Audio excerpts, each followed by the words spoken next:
Welcome to our channel. Today we how to set up integrate EV charging with Samsung SmartThings, complete guide step by step clearly. To set up and integrate EV charging with Samsung SmartThings, begin by ensuring your EV charger is compatible with the SmartThings platform. Download and install the Samsung SmartThings app on your smartphone if you haven't already. Create an account or log in using your existing Samsung credentials. Once logged in, tap on the Add Device icon located at the top of the screen. Search for your EV charger model in the device list. Select the appropriate charger and follow the on-screen prompts to initiate the setup process. Ensure that your EV charger is powered on and connected to your home Wi-Fi network. The app will search for available devices. When your charger is detected, select it and proceed to connect it to your SmartThings account.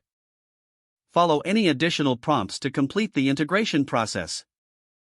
After the setup is complete, you can access your EV charger directly through the SmartThings app dashboard.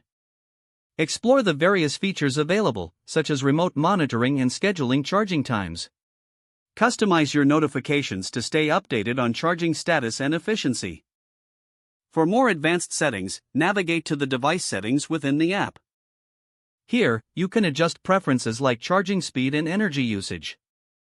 Make sure to regularly check for software updates for both the SmartThings app and your EV charger to ensure optimal performance. If you encounter any issues during setup, refer to the manufacturer's user manual for troubleshooting tips. With everything set up, you can now monitor and control your EV charging from anywhere. Enjoy the convenience of having your EV charger integrated seamlessly with Samsung SmartThings.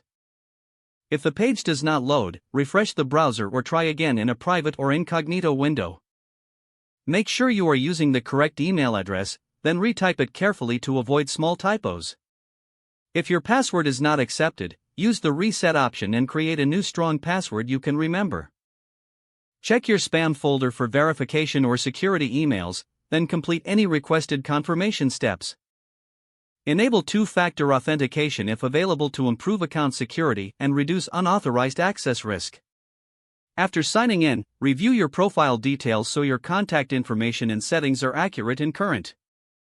If you see an error message, note it down and try again after restarting your device and internet connection.